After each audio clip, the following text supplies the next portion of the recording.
Hello everyone and welcome to the One Stop Co-op Shop. Today my wife and I are going to do a 2-player playthrough of Magic Maze. Now before we jump in and get into explaining how the game works and doing the playthrough, just wanted to let you know that I have another awesome subscriber who contacted me and would like to give away a free copy of Magic Maze to one of my subscribers. Awesome! You guys are so amazing. Have I ever told you that? So, I haven't figured out how we're going to do the contest to see who wins yet, but I will tell you that I want it to be for someone who wants the game, so comment on one of the videos of Magic Maze, and make sure you say somewhere in there, I'm interested or I want to be in it so that I know, and then I'll do a separate video about how we're going to do the giveaway, because I'm also going to add in, I have 1 or 2 games that I want to give away too, so I'll make it for all 3 of them, okay? But it's just good to know who is interested in this game, so please do comment so that I know. This is a real-time, cooperative, silent game where we are 4 different characters, a barbarian, a dwarf, an elf, and a mage, who have all had all their items stolen from them, and so they go to a shopping market and shoplift.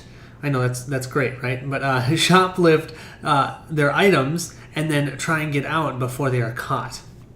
The trick of the game, though, is that you cannot have communication during it, and you only have this 3-minute timer. We're going to be doing scenario 4, right, Monica? That's the one we're doing. Yeah, scenario 4, where 2 of the characters will have special abilities. There's a total of 7 basic scenarios, and then there's another 7 variant scenarios within the rules themselves. That's 14 different ways to play. Kind of insane.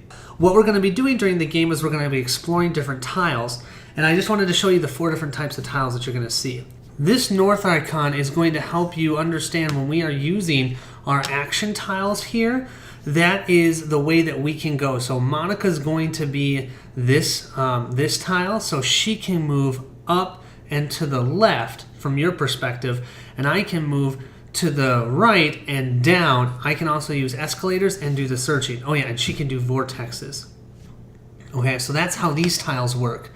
Since we're playing at the 4th scenario, though, every time we go to one of these spots, which is going to flip our timer over, we will actually swap these. And so then all of a sudden, I will be only being able to move left and up, and Monica will be doing this one. Yeah, it's fun, okay? So what we'll be doing is we'll start with these characters randomly placed on the tiles like so. We'll then be able to move them as many times as we want, and there's no turn, so we'll all be doing it simultaneously, but we cannot talk during the real-time phase. The only time we can talk is if we get a character to one of these locations. What that does is that lets us flip the timer. So let's say this timer was going, and we're almost out of sand. So we'll put it like this. We're almost out of sand. If we get somebody here, we can flip this timer over, and that resets our time, essentially. Depends on when we do it, of course. But then we'll put a little out of order symbol here, and we can talk until we decide to move another character. So we can plan, decide where we want to go, yada, yada, yada. And then once we start moving, though, it'll be silent. So what we're going to do is we're going to have a little fun, and we'll make sure to... I'll put some music in the background. Otherwise, it's going to be a really quiet playthrough. But yeah, so that's what we're doing. The different things on the tiles are, just so you know, this is what we're trying to find for each character. So there's going to be one that's yellow, one that's purple, one that's orange, and one that's green. Once we find all of those and we get these our pawns there, then we have essentially shoplifted, and then now we'll all have to find our own exits. Each character will have their own exit, so this is the purple exit, and so they'll have one for each pawn, and we'll have to move each pawn to their specific exit. There's also these vortexes. They're kind of cool, and any time, since Monica has that vortex ability, she can move any of these pawns to any of their vortex colors at any time, anywhere on the board. Great way to get to move around. The catch is once we've shoplifted, the vortexes are out of service. She'll flip hers over if she remembers. Or I might have it at that point. We flip it over and we can no longer use the vortex. We can also flip that one over. Then we'll have to use normal movement to get out. There are areas where you can search to find new tiles. When you go there, you just have to make sure that your color matches. So only the elf can search here. Or only the, I don't even know what the yellow one is. No, the barbarian can search through here. The two special abilities for these two characters, the dwarf and the elf. No, yeah, right? Is it the elf? That we're playing with is the dwarf is the only one that can go through these little teeny tiny doors because he's small enough, so he'll slide through those. No other character can. And then for the elf, whenever the elf searches, you see there's this little icon that looks like a speaker. That means we can talk after we searched here, but we can't move any pawns while we're talking. But once we start talking, once we stop talking and start moving pawns, then we can't talk again.